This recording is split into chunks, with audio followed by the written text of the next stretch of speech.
유튜브로 읽는 박정희 전기 13권 마지막 하루. 비상계엄 선포 이전에 부대 이동.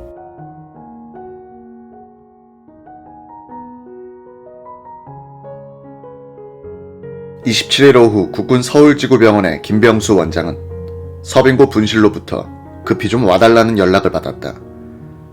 김재규에게 몇 차례가 한 고문 때문에 피하 출혈이 생겨 멍이 들자 수사관들이 겁을 집어먹은 것이었다. 김병수 준장이 서빙고의 신문실에 들어가니 김재규는 반가워했다. 진찰해보니 위험한 정도는 아니었다. 의뢰, 간이 나쁜 사람들이 보이는 증상이었다. 김 원장은 전두환 사령관에게 말해주었다. 괜찮습니다. 하루에 알부민 한두 대 정도 놓아주면 됩니다. 어이 김 장군, 당신이 책임져야 돼. 괜찮아요. 안 죽어요. 그해 여름 김 원장이 청와대로 가서 대통령의 진찰을 하는 자리에서 박 대통령이 당부를 하는 것이었다. 거 말이야, 김재규 부장의 건강이 별로 좋지 않은 것 같은데 김 박사가 잘 좀 치료해줘. 김재규 부장도 대통령의 지시를 받고는 며칠 후 김 원장을 찾아왔다. 김 부장은 당시 서울대학병원의 김정용 교수로부터 간 치료를 받고 있을 때였다. 그런데도 대통령이 굳이 김병수 원장에게 치료를 받도록 한 것은 정보부장의 건강에 대한 정확한 정보를 알고 싶었기 때문이었을 것이다. 서빙고 분실에서 김재규를 치료해준 뒤 김 원장은 통행금지령이 내려진 늦가을 밤 스산한 시청 앞 광장을 지나고 있었다. 차창 밖으로 시청 현관 위에 조명을 받은 채 내걸린 대통령의 영정이 눈에 들어왔다. 서거한 지 만 하루밖에 되지 않은 박 대통령의 얼굴은 김병수 원장을 노려보면서 이런 말을 하는 것 같았다. 너는 내 주치의였지 않나. 그런데 어떻게 된 게 날 죽인 자를 살리려고 하나. 김병수 원장은 이때 받은 좌계심으로 해서 이제부터는 내가 직접 환자 치료하는 일은 그만둬야겠다는 결심을 하게 된다. 이날 국군 서울지구병원에는 정보부 경비원 유성옥도 실려왔다. 간밤에는 권총을 차고 대통령의 시신을 지키면서 김병수 원장을 사실상 연금하기도 했던 그는 서빙고에서 가혹한 신문을 받다가 고통을 참지 못해 라디에이터에 머리를 쳐박고 자살을 기도했던 것이다. 응급처치를 받고 누워있던 그를 합수부 수사관들이 오더니 수갑으로 머리를 내려치고는 끌고 나갔다. 박 대통령의 친척과 측근 인사들은 지금도 김재규의 배은망덕을 말할 때 개보다 못한 이란 표현을 쓴다. 인간을 차별하지 않았던 박정희는 평소 개에도 함부로 대하지 않는 사람이었다. 대통령 시절에도 방울이가 자신의 의자에 앉아있으면 쫓아내지 않고 그 옆자리에 가 앉았다. 더운 여름날 방울이가 혀를 빼물고 헐떡거리면 대통령은 자신이 붙이던 부채로 방울이에게 바람을 보냈다. 5.16 전 박 장군은 신당동에서 살 때 와이마루너라는 독일산 경기견을 와이마루라 부르며 키웠다. 아내 유경수는 이 개가 새끼를 낳으면 시장이나 축견사에 팔아 집수리 비용을 마련하기도 했다. 지금도 신당동 집에 남아있는 벽돌담과 채양은 이 강아지 판매 대금으로 지은 것이라고 한다. 와이마루는 6차례가량 새끼를 낳았다는 것이다.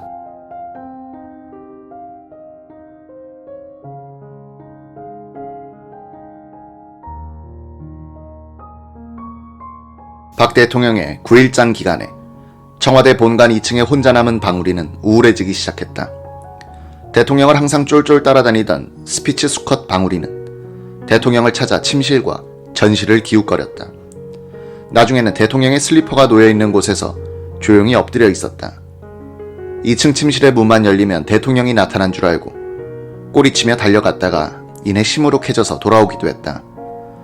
방울이가 본관 2층의 주민이 되기 전에는 한 마리의 진돗개가 살고 있었다. 아내를 잃은 박 대통령은 허전한 공간을 메우기 위해서였던지 개를 키우려고 했다. 1975년 무렵 전남 진도 군수가 상납한 것은 황구와 백구라고 불린 진돗개 수컷 2마리였다. 전석영 총무비서관과 박학봉 부속실장이 2마리의 진돗개를 목욕시킨 뒤에 2층 내실로 데리고 올라갔다. 대통령은 백구를 선택했다. 이름은 진도라고 붙였다. 탈락된 황구는 경호 경비대에 보내져 경비견으로 쓰이다가 곧 병을 얻어 죽었다. 진도는 주인한테만 충성을 바치는 진돗개의 성격 그대로였다. 야성이 살아있어 먹을 것을 주는 대통령을 할퀴기도 했다. 진도는 대통령에게는 절대적으로 충성했으나 다른 사람들에게는 매우 사나웠다. 그래서 박학봉은 이 흰둥이 진돗개를 박진도라고 놀리기도 했다. 전석영 비서관은 각하가 하시면 어쩌려고 라면서 눈총을 주기도 했다. 2층으로 올라가던 차지철 경호실장이 달려드는 진도에 혼이 나서 박학봉에게 구원을 청한 적도 있었다. 부속실 사람들에 대해서는 진도가 고분고분했다. 먹을 것들이 부속실을 통해서 나오곤 했기 때문이다. 그러나 부속실의 미쓰리는 진도의 엉덩이를 물린 적도 있었다. 진도의 정 위치는 대통령의 침실 앞 거실이었다. 의젓한 자세로 버티고 있는 진도는 든든하게 보였다. 1978년 이 진도는 박 대통령의 사저인 신당동 집으로 하방됐다. 진도가 너무 사나워 청와대 본관 안에서 원성을 산 것도 한 원인이었다. 진도는 신당동 집 관리인 박환영의 손에 넘어갔다. 여기서 진도의 운명은 또 한 번 바뀐다. 청와대 본관 시절의 진도는 대통령의 위강을 믿고 멋대로 싸돌아다녔으나 신당동에서는 쇠사슬에 묶이는 신세가 됐다. 워낙 사나워 밥을 주는 박환영만 물지 않았으니 격리 조치를 하지 않을 수가 없었다. 진도는 쇠사슬을 이빨로 빡빡 물어뜯는 등 저항도 해봤으나 때늦은 후회였다. 박 대통령이 가끔 신당동에 들르는 날이 진도가 사슬로부터 해방되는 날이었다. 재회도 잠깐. 대통령이 떠날 때면 진도는 차가 시야에서 사라질 때까지 꼬리를 흔들고 달려가려고 했다.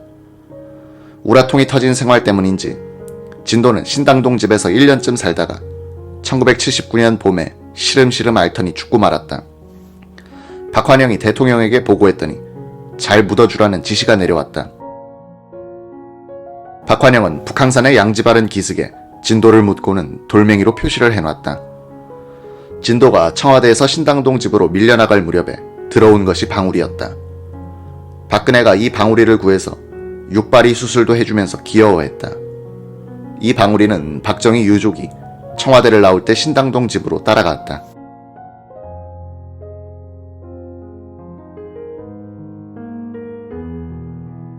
김재규가 서빙고 분실에서 얻어맞고 있었던 27일은 권부와 그 가까이에 있던 사람들에게는 여전히 상황이 유동적으로 보였다. 청와대 주변에서는 한때 김재규가 쿠데타에 성공, 정권을 잡았다는 소문이 퍼지기도 했다. 그날 새벽에 한 인사가 김재규의 동생 김항규에게 이 소식을 전해주었다. 김항규는 각하를 죽이고 정권을 잡은들 그게 무슨 가치가 있느냐면서 집안에 대통령 빈소를 차리기 시작했다. 정보부장이 대통령을 살해하고 계엄령을 펴라고 설쳐댔는데 과연 군내에는 공모자가 없을까 하는 의문은 당연한 것이었다. 더구나 비상계엄은 27일 새벽 4시를 기해서 선포됐다고 사후적인 발표는 있었지만 서울 시내에 계엄군이 탱크를 몰고 진주한 것은 그 전인 새벽 3시 전후였다. 비상계엄 선포에 대한 공식적인 발표가 있기 전에 군부대가 서울 도심부로 먼저 들어왔으니 여러 가지 추측을 낳게 했다. 군부가 김재규를 이용하여 쿠데타를 일으키고 심부름꾼에 불과한 김재규만 시해범으로 몰아서 희생시키려고 한다는 추리도 무성했다.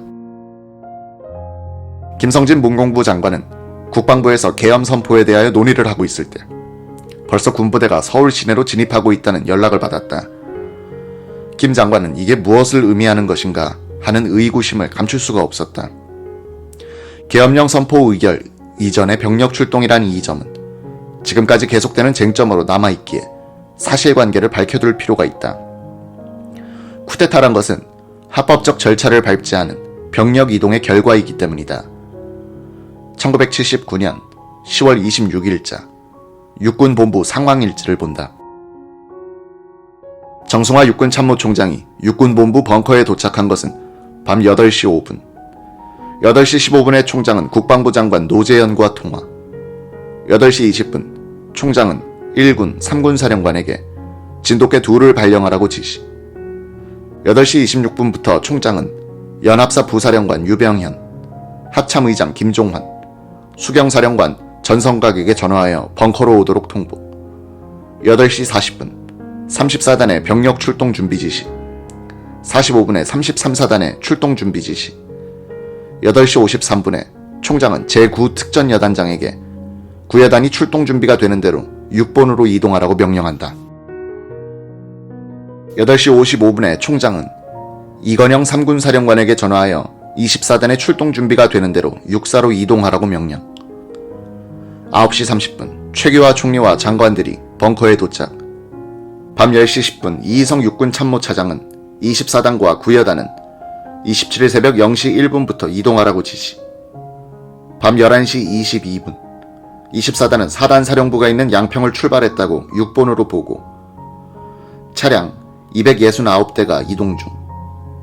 새벽 4시 30분에 육사에 도착 예정. 밤 11시 55분 수도 군단장에게 국가보안 목표 점령 준비 지시. 한수 이부군 수경사가 한수 이남은 수도 군단이 점령할 수 있도록. 27일 새벽 0시에 9여단 이동 개시. 새벽 1시 50분에 6본 도착 예정. 새벽 0시 53분 33사단 1개 임시 헌병대대 출발. 새벽 1시 43분에 육군 본부에 도착 예정. 새벽 1시 30분부터 새벽 4시 사이에 수경사와 수도군단이 서울에 진입하여 국가보안목표 점령 예전. 새벽 2시 55분에 24단의 선두는 육사에 도착. 새벽 4시 30분에 도착 완료. 이 기록에 의하면 정승화 총장은 정부에서 계엄령을 논의하기 전에 이미 군부대의 출동을 명령하고 있다. 정 총장은 김재규가 내부의 소행이라고 한 말을 차지철에 의한 쿠데타 기도라고 오해하여 비상 조치를 취하는 과정에서 수도권 부대의 서울 진입을 명령한 것이다. 정 총장이 김재규의 빨리 계엄령을 선포해야 한다는 말에 따라서 그의 쿠데타 기도를 돕기 위해 부대 동원을 한 것이 아님은 분명하지만 정권을 뒤엎을 수도 있는 무장 병력을 서울 시내로 진입시킨 결정이 어떤 경황에서 이루어졌는가를 정확히 알아내는 일은 중요하다. 12.12 사태 때도 문제가 되지만 군 병력의 동원에 대한 엄격한 규칙이 확립되어 있지 않으면 위기 시에 엉뚱한 세력에 의해서 엉뚱하게 이용될 가능성이 있기 때문이다. 제24단은 제3군의 예비, 6본의 예비, 미 8군의 예비, 연합사의 예비사단 역할을 중첩적으로 수행하는 중무장의 정예부대였다. 사단장 박준병 소장은 26일 밤 9시 직전에 이건영 3군 사령관으로부터 직접 육군 사관학교로 출동하라는 명령을 받고 출동 준비를 하기 시작했다. 박 소장은 왜 출동하는지 영문을 모르고 부대를 끌고 서울로 들어와 부대 이동을 끝냈을 때 비로소 박 대통령이 서거했다는 사실을 알았다고 한다. 사단장조차 자신의 부대가 어떤 목적으로 쓰이는지 모르고 서울로 끌고 들어왔다는 것은 군부대 이동 명령권을 가진 군 지휘부의 행동을 엄격하게 통제하지 않으면 정권 전복에 이용될 소지가 있다는 것을 보여주고 있다. 당시 유효했던 계엄법 시행령은 국방부 장관과 내무부 장관이 국무총리를 거쳐 대통령에게 계엄령 선포를 요청할 수 있다고 규정하고 있었다. 국방부 훈령으로 된 국군 병력 및 장비 사용 절차에 관한 규정은 합참의장과 각군 참모총장은 독립전투여단급 이상의 부대 이동은 장관의 사전 승인을 받아야 한다고 규정하고 있다. 육군 참모총장도 계엄령 선포를 전제로 하여 군부대를 허가 없이 출동시킬 권한이 없다는 뜻이다. 정승화 총장은 연락을 받고 6본 벙커로 나온 노재현 국방장관에게 군부대 출동 준비 등 비상조치 상황을 보고했다고 주장한다. 이에 대하여 노 장관은 12.12 사건 뒤에 합수부에서 조사를 받을 당시 정 총장으로부터 1군, 3군의 비상태세를 하달한 사실, 24단의 출동명령을 하달한 사실에 대해서 보고를 받았다고 했다가 그 뒤에 있었던 군 검찰과 법정 증언에서는 대통령의 서거 이외에는 일체 보고를 받은 사실이 없다고 말했다. 노재현 전 장관은 1994년 8월 17일 서울지검에서 참고인으로 조사를 받을 때는 합수부에서 진술한 것이 사실이 아닌가 합니다 라고 했다. 노 장관은 최근 기자에게 이렇게 말했다. 정 총장으로부터 비상조치를 취하겠다는 말을 들은 적은 있으나 구체적으로 어느 사단의 출동명령을 내렸다는 식으로 보고하지는 않았습니다. 그런 것은 참모총장이 알아서 해도 됩니다. 내가 최 총리에게 보고하고 부대 출동 허가를 받았는지의 여부는 기억이 나지 않는데 그날 총리께서는 그런 문제에 대해서는 나에게 맡겼습니다. 최규하 총리의 일행이 육군 본부 벙커에 도착했을 때는 이미 정 총장이 계엄령 선포 준비를 하고 있었고 총리를 비롯한 다른 장관들도 계엄령 선포의 필요성에 이견을 말하는 사람은 없었다. 전두환 전 대통령 측에서는 김재규의 주도에 의하여 이미 계엄령 선포를 기정사실로 만들어 놓은 분위기에 군대에 대한 지식이 부족한 사람들이 편승한 것이다 라는 취지의 비판을 하고 있다. 최 총리가 군부에 대한 통제력을 발휘하지 못하고 있는 권력의 공백기에 군 지휘부가 비상계엄령 선포를 논의해야 하는 국무회의가 열리기도 전에 또 김재규가 체포되기도 전에 이미 사단 규모의 대부대를 서울로 이동시키고 있었다는 점은 쟁점으로 남는다. 이 비상계엄 선포 이전의 부대 이동 개시가 김재규의 정권 장악 도구로 이용되지 않은 것은 새벽 1시쯤 김재규가 체포됐기 때문이다. 김재규가 자신의 시해 사실을 끝까지 숨기고 정보부장이란 자리를 유지한 상태였다면 수도권에 진입한 부대는 영모에 이용될 수 있었을지도 모른다.